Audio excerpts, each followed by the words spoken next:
As the human spaceship descended through the swirling mists of Zerth, the crew inside prepared for what they hoped would be a historic moment of peaceful exploration. The vessel, the Odyssey, was not designed for combat but for discovery, carrying a diverse crew from Earth. The cockpit was alive with activity. Captain Alan Hayes monitored the landing protocols closely, his hands steady on the controls. Beside him, co-pilot Raj Singh communicated with the rest of the crew, ensuring all systems were green for landing. "Looks like we're almost there, Alan," Raj said, glancing at the radar screen which pinged softly. "Yeah, let's hope the Zerthians are as welcoming as we expect," Alan replied, his voice a mix of excitement and caution. In the back, Jack, the ship's engineer, was securing the last of their equipment.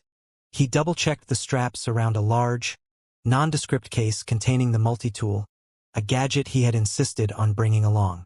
"Jack, make sure that everything's battened down.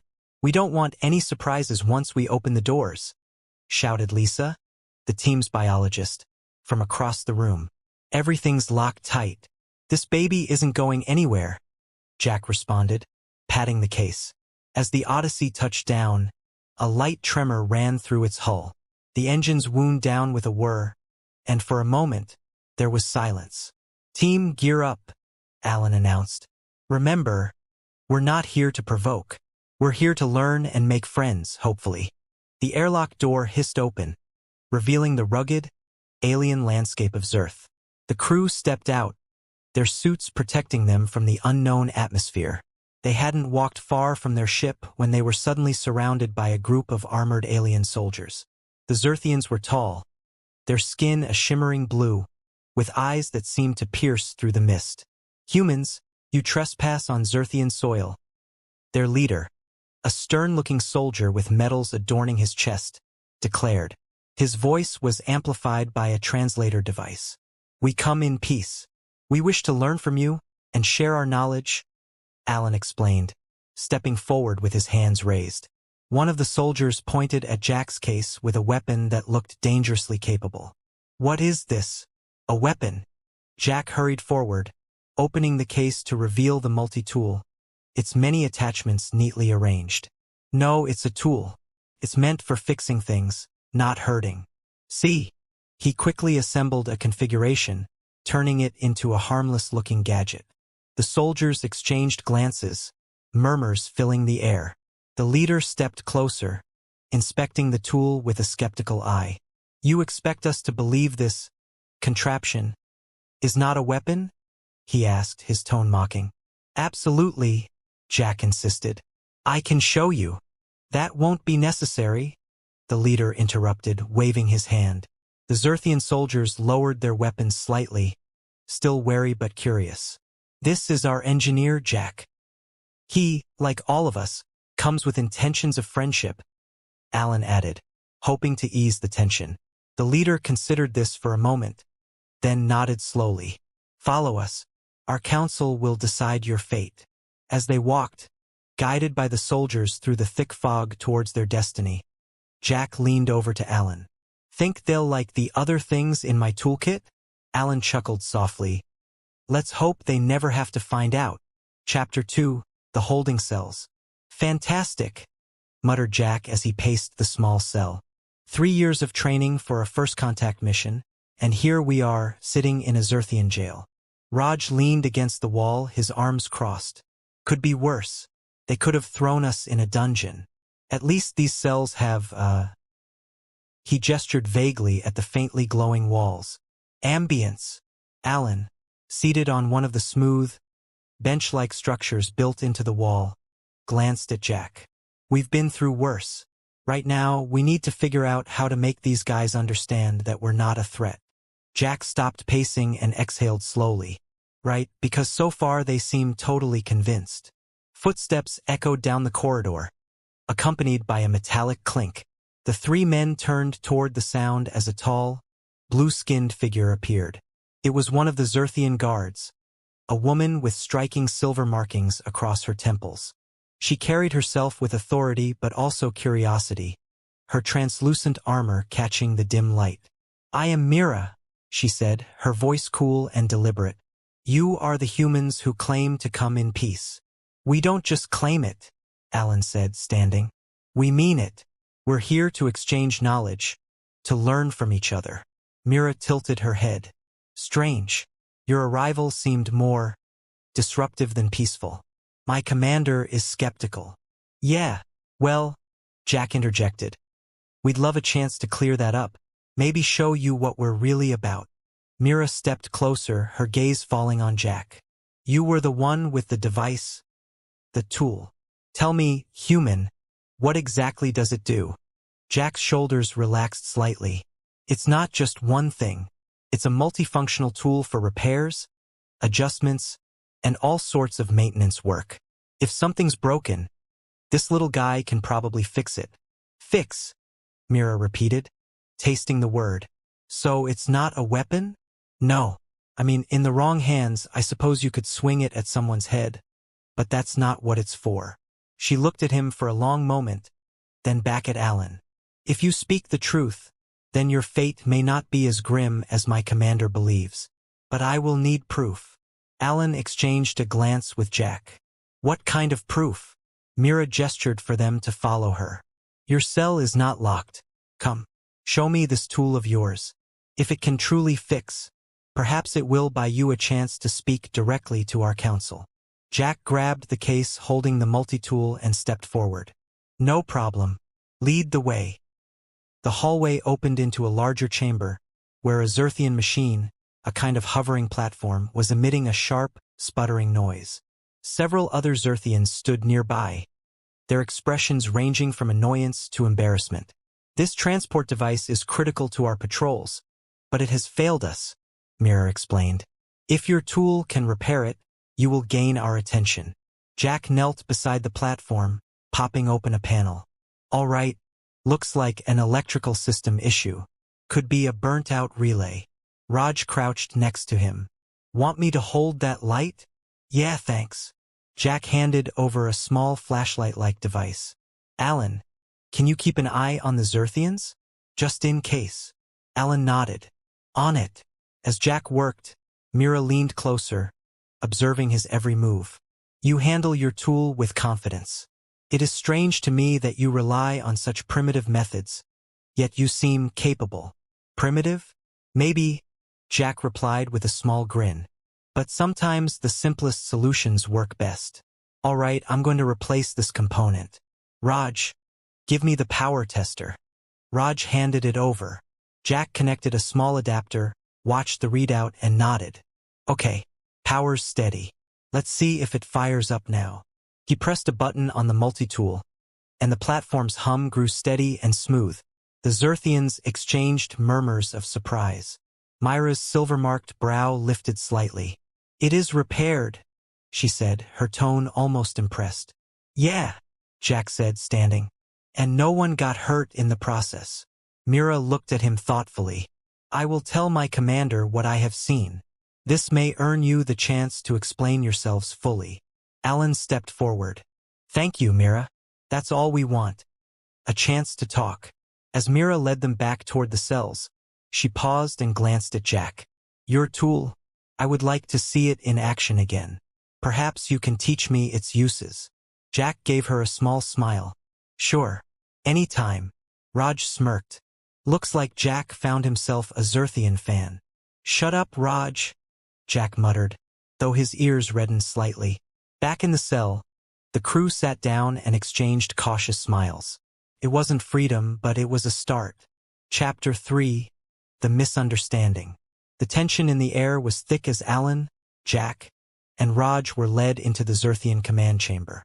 Dozens of high-ranking Zerthian officials filled the circular room, their translucent armor shimmering under the room's strange bioluminescent lights. Seated at the head of the chamber was Commander Vronis, a towering figure with piercing, yellow-gold eyes that seemed to weigh each human with suspicion. We stand accused of bringing weapons to Zerthian soil, Alan began, addressing the assembly with calm confidence. I assure you, our purpose is entirely peaceful. Vronis leaned forward, his voice cold. And yet you arrive unannounced, carrying devices we cannot identify. You expect us to believe your intentions are benign. Jack shifted uneasily but caught Myra's eye. She stood off to the side, arms crossed, her expression neutral but her gaze occasionally flicking toward him. When her glance met his, he thought he saw a hint of encouragement. "Yes, I do," Alan continued. "One of these so-called weapons is a tool designed for repairing and building, not for destruction." "Words mean little," Vronies replied. "Your actions speak otherwise. You trespass, and now you ask us to trust you." Jack stepped forward, lifting the case he carried. "Let me show you." The entire room seemed to tense. Some Zerthians visibly reached for their weapons, but Mira held up a hand, subtly signaling them to stand down. Vronies' gaze bore into Jack like a laser. "Proceed," Vronies said, his voice a low growl. Jack placed the case on a low table and unlatched it, revealing the multi-tools attachments. He glanced at Alan and Raj, who stood behind him, before lifting one of the tool's components. "This is an arc cutter," Jack began. "It's used to trim and shape materials. It's not a gun, not a bomb. It's something we use to fix ships, machines, anything mechanical. Here." He flicked a switch and a fine, focused beam of light appeared.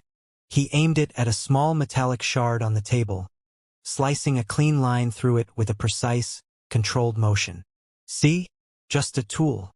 Murmurs swept through the assembly, but Vronies remained stone-faced. "And what of this one?" Vronies pointed to another attachment. Jack reached for it, attaching it to the multi-tool. "This is a molecular welder. It fuses metal at the atomic level. No explosions, no bullets, just clean repairs."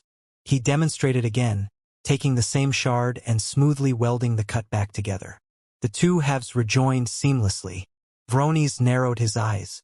"You call it a tool, yet it could easily be used as a weapon." Jack straightened and met Vronies' gaze. "You could say that about any tool. A hammer can build a house or it can hurt someone. It's not the tool. It's the person using it." The room fell silent for a long moment. Raj stepped forward. "We're here to exchange knowledge, to learn from you and maybe share some of what we know. We don't want to fight you." "Why should we believe you?" a stern-looking Zerthian counselor demanded.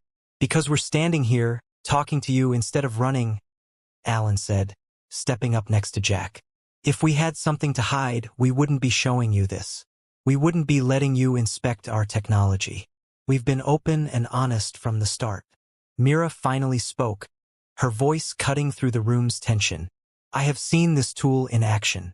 It is not a weapon. It is, as they claim, a device for building and repairing. Their words are consistent with what I observed." Vronies shifted his gaze to her. "Mira, your opinion is noted, but these humans could still pose a risk." "They could," Mira agreed, "but they have not. They have been cooperative and forthright. We should consider that perhaps they truly do mean no harm." The room buzzed with quiet discussion. Vronies stood and raised a hand, silencing the crowd. He turned back to Alan, Jack, and Raj. "Very well.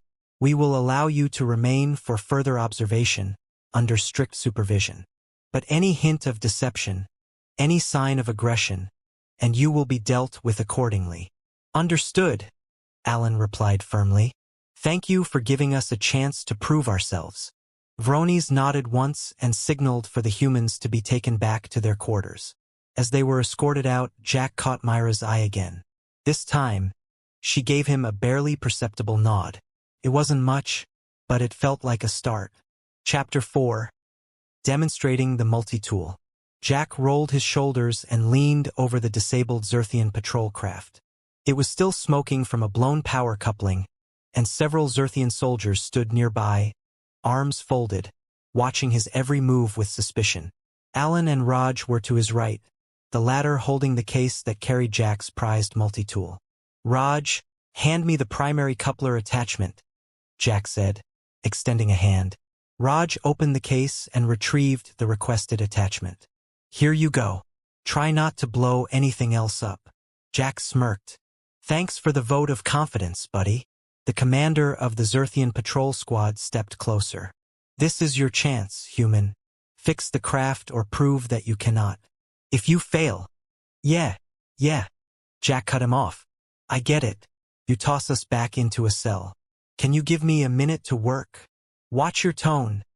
The commander snapped, but Mira, who had accompanied them, raised a hand. Let him work, Commander, she said, her voice calm but firm. We agreed to let them demonstrate their device. Let's see if the human's tool can do what he claims. Jack gave Mira a quick glance of appreciation, then turned back to the craft. He attached the coupler to the multi-tool and flipped a switch.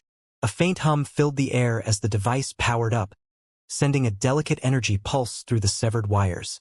Okay, Jack muttered, mostly to himself. This isn't so different from patching up our ship's electrical grid. Let's see what happens when I bypass the primary conduit. Just make sure it doesn't explode, Raj teased. Alan folded his arms, his eyes scanning the nearby soldiers. I'm not sure they'd appreciate that kind of joke, Raj. Relax, Raj said. He's got this. Right, Jack? Jack didn't answer immediately, focused on aligning the components. The multi-tool's attachment glowed faintly, and the energy pulse grew steadier. A soft chime sounded from the craft's onboard systems, followed by the flicker of lights on its console. Bingo, Jack said, stepping back. Power's flowing again. She's not flying yet, but that's a good start.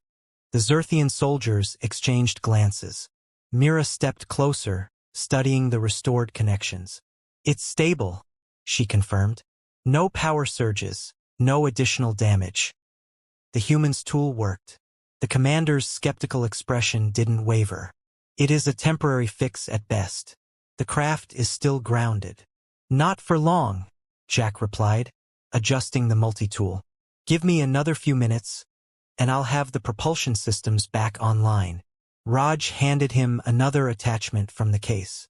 How many of these things do you have, Jack? Enough, Jack replied. He worked quickly, making adjustments and fine-tuning the connections. Sparks flew as he engaged the molecular welding attachment, but the craft's systems remained stable. Finally, after a few tense moments, the craft's propulsion core began to emit a low, steady hum.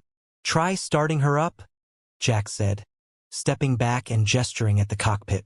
A Zerthian soldier climbed in and pressed a sequence of controls. The craft's engines roared to life, sending a brief gust of hot air through the chamber. The soldier nodded to the commander. Systems are operational. The craft is ready for flight. The commander's expression was unreadable, but he gave a short, grudging nod. Impressive. Mira turned to Jack. You did it. Your tool. It's more versatile than I imagined. Jack grinned. It's not just the tool. It's knowing how to use it. Raj groaned. Please don't start calling yourself a genius. Alan chuckled. He might have earned it this time. The commander raised a hand, silencing the murmurs among his soldiers. You have proven that this device is not a weapon, but that does not mean we trust you. We will consider what you have shown us and decide whether you may remain. Fair enough, Alan replied, stepping forward. We only ask that you give us a chance. The commander stared at him for a long moment, then turned to Mira. You will keep watch over them. If they show any sign of duplicity, you will report it to me at once. Mira nodded. Understood. As the humans gathered their tools and prepared to leave, Mira lingered near Jack. You really are skilled with that device. I'd like to see more of what it can do. Jack shrugged. As long as you're not planning to confiscate it, I'll show you whatever you want. She gave a small, rare smile. I'll hold you to that. Don't worry, Raj muttered as they exited the chamber. Jack lives to show off. Jack smirked but didn't respond.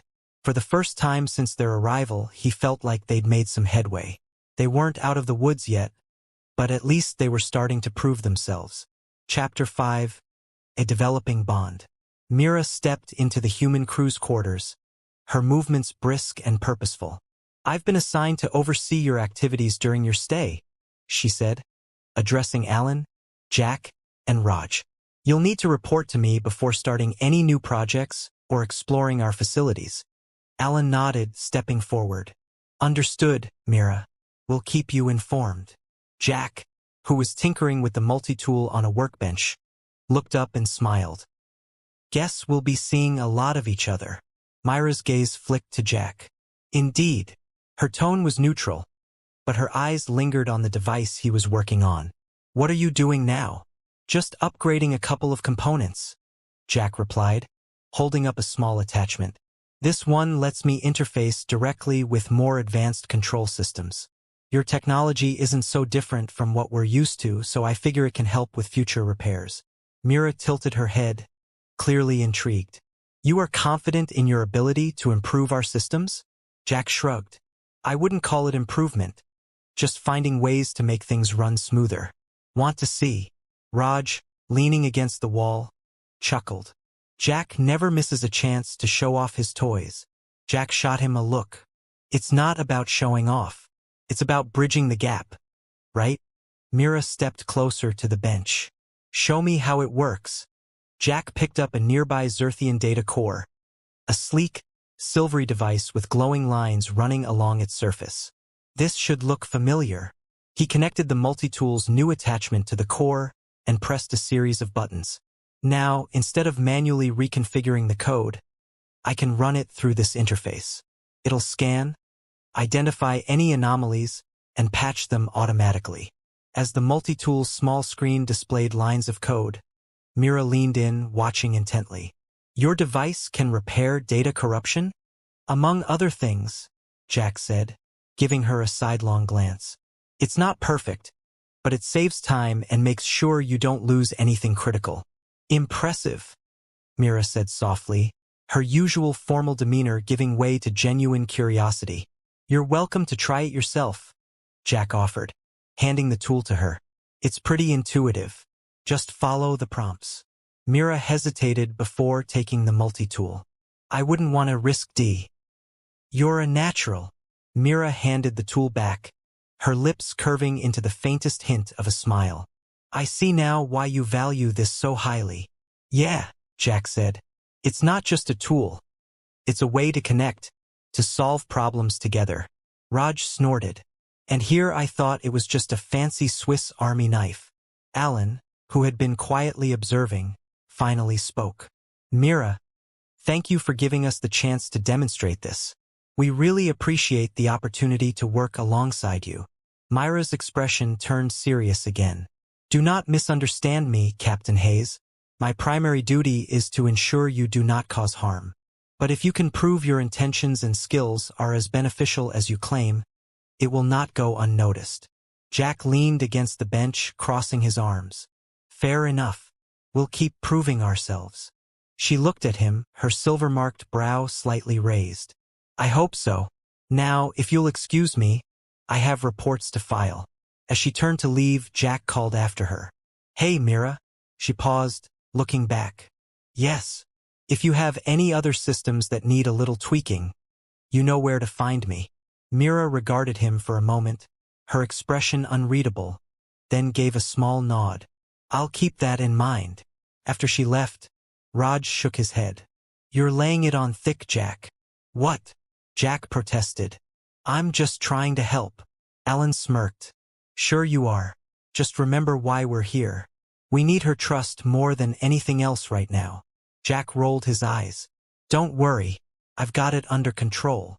As the room fell quiet, Jack glanced back at the multi-tool in his hand.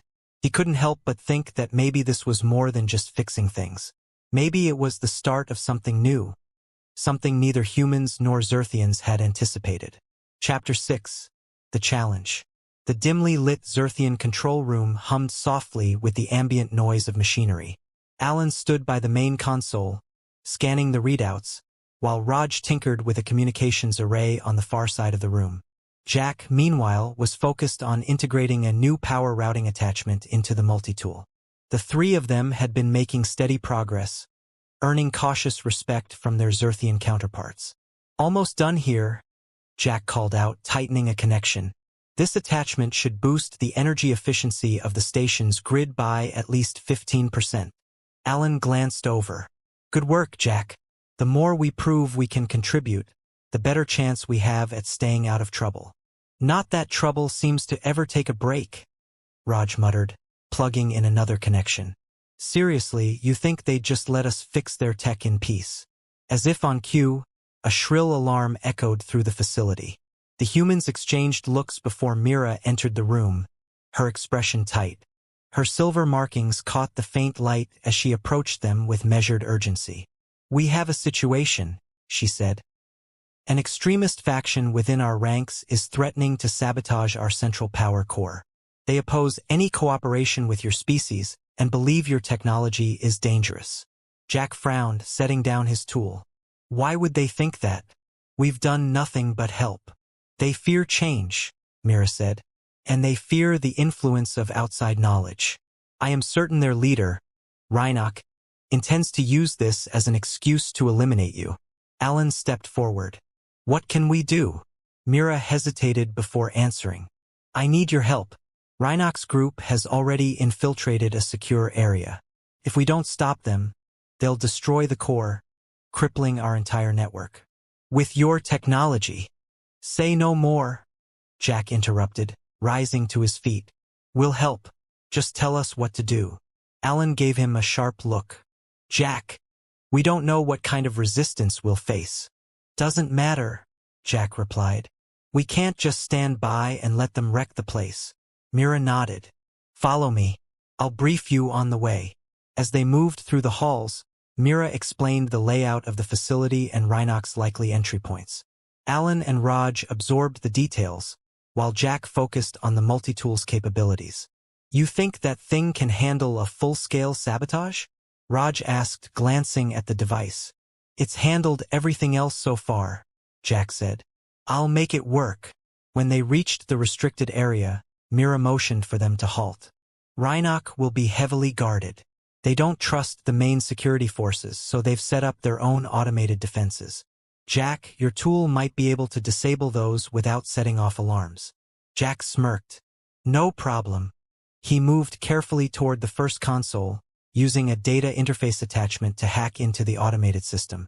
The others watched as he bypassed several layers of encryption, his movements precise and confident. Within minutes, the defenses powered down. "Good," Mira said, signaling the group to advance. "We'll need to move quickly. If Reinach completes his sabotage, even disabling the defenses won't matter." The next challenge came in the form of a locked bulkhead door. Raj whistled low. "Looks like they don't want anyone following them." "Leave it to me," Jack said, switching attachments on the multi-tool. He activated the arc cutter and began carefully slicing through the lock mechanism. Sparks flew, and the Zerthian guards tensed, but Jack remained steady. Finally, with a sharp crack, the door slid open. They entered the main control room to find Reinach and his followers already at work. Reinach, a tall, imposing Zerthian with a jagged scar across his face, turned to face them. "You dare bring the humans here?" he snarled at Mira. "You betray your own kind." Mira stood firm. "It's you who's the traitor, Reinach. Your actions will only harm Zerth, not protect it." Before Reinach could respond, Jack stepped forward, multi-tool at the ready. "We're not here to fight. We're here to fix the mess you're making." Reinach sneered. "You'll never succeed. Our people will never accept your meddling." "We'll see about that," Jack replied. Without another word, he turned to the damaged core. The sabotage was already underway, wires pulled and components removed. Jack quickly assessed the situation, swapping out attachments on his multi-tool with practiced ease. "Alan, Raj, I need those coupling modules from the case," he called out. "Now." Raj ran to grab the modules, while Alan kept an eye on the room. Mira and the Zerthian guards covered the humans, weapons at the ready, as Reinach's followers began to move. A standoff was brewing, but Jack kept his focus on the repairs. "Just a few more seconds," he muttered. The core hummed back to life as Jack reconnected the last wire. "Got it," he shouted. Reinach's face twisted in fury, but Mira stepped forward. "It's over, Reinach. Surrender." Defeated, Reinach lowered his weapon, and his followers hesitated before doing the same. The crisis was averted, but the humans knew their work wasn't done. They had proven themselves once again, but trust was still a fragile thing. As Mira looked at Jack, Her expression softened slightly. You did well. Jack nodded, his grin returning.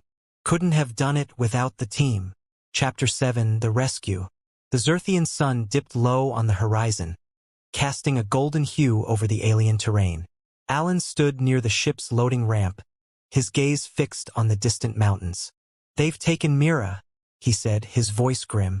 Jack, who had been fidgeting with the multi-tool's new attachment, paused and looked up. Taken by who? Rhinox Splinter Group, Raj said, emerging from the ship's interior. They weren't going to go quietly after the last confrontation, and now they've made it personal. Jack frowned, setting the multi-tool aside. Why Mira? She's the one who stopped them from blowing up their own power core. That's exactly why, Alan replied. She's a symbol of cooperation now.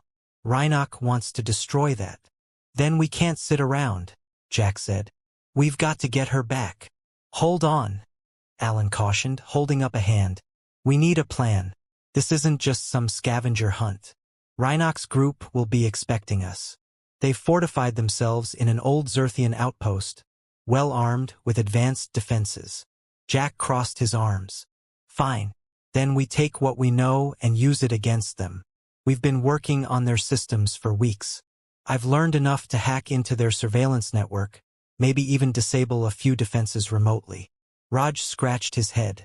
You really think we can out-tech a bunch of heavily armed Zerthians? Not alone, Jack admitted.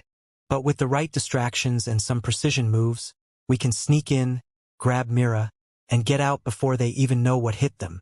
Alan studied him for a moment before nodding. All right, Jack. Start working on their network. Raj and I will gather what gear we've got.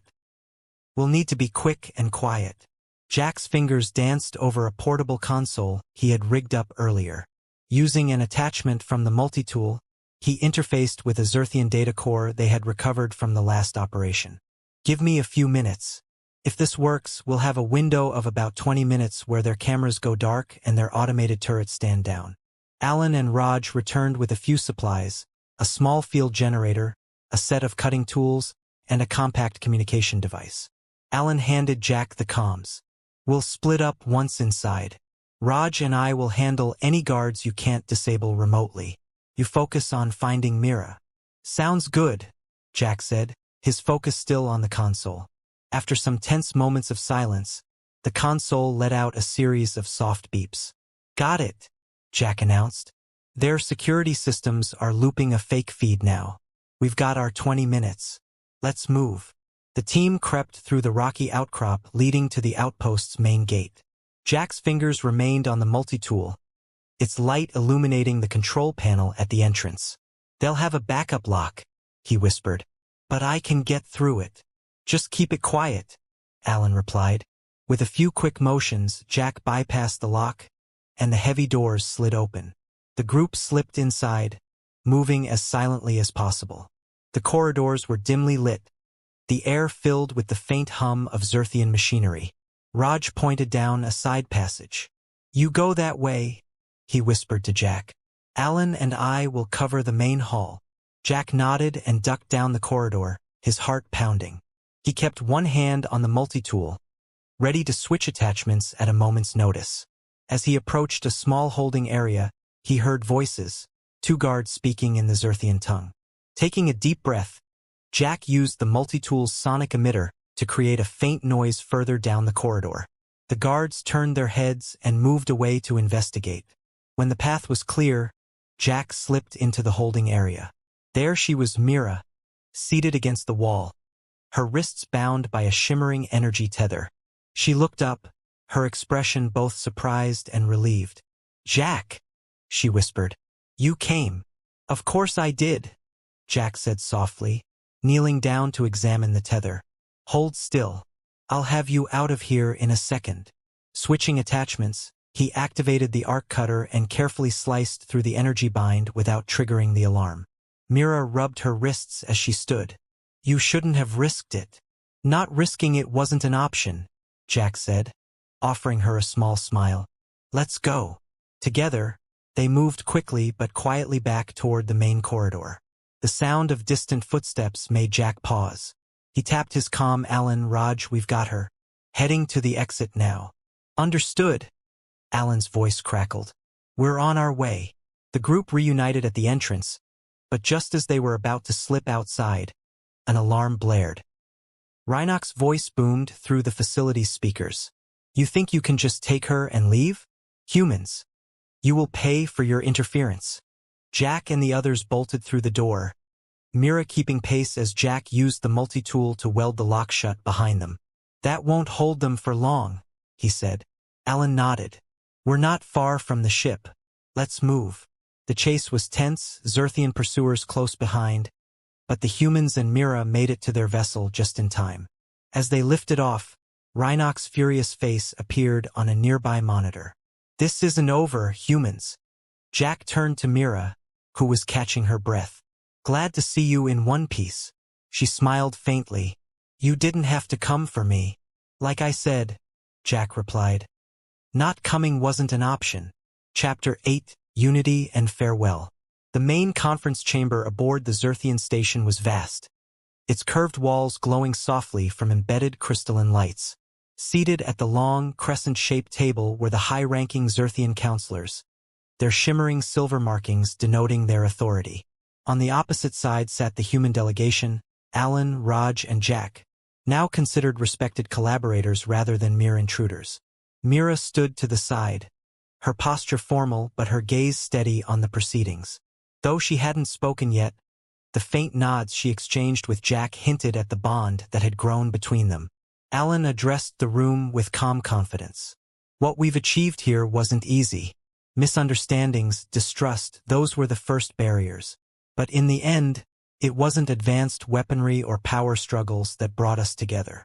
It was something simpler: communication, collaboration, solving problems side by side. The Zerthian lead counselor, a tall figure with a commanding presence, tilted his head slightly. Your technology has proven useful, Captain Hayes. Yet this alliance must go beyond practical benefits. We need assurances that your people will respect our sovereignty. You have our word, Alan replied. We're not here to impose anything. We came seeking understanding, and we've found it. I think I speak for all of us when I say we're invested in maintaining a relationship based on mutual respect. Jack shifted in his seat, his fingers resting on the multi-tool he'd placed on the table. It had become a symbol during their time here, proof of humanity's intentions and a key to building trust. He noticed Myra's glance flick toward it before she finally spoke. I can vouch for their intentions, Mira said, stepping forward. I've worked closely with them and I've seen how they operate. They've helped us, time and again, without seeking personal gain. If we give them a chance, I believe they will prove to be valuable allies. The council murmured among themselves, their conversations brief but focused. Finally, the lead counselor stood. We will proceed cautiously, but we will proceed. This meeting marks the beginning of a formal partnership. Captain Hayes, we expect ongoing cooperation and transparency from your crew.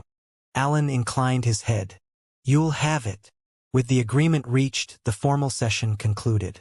The room began to empty as counselors and aides departed.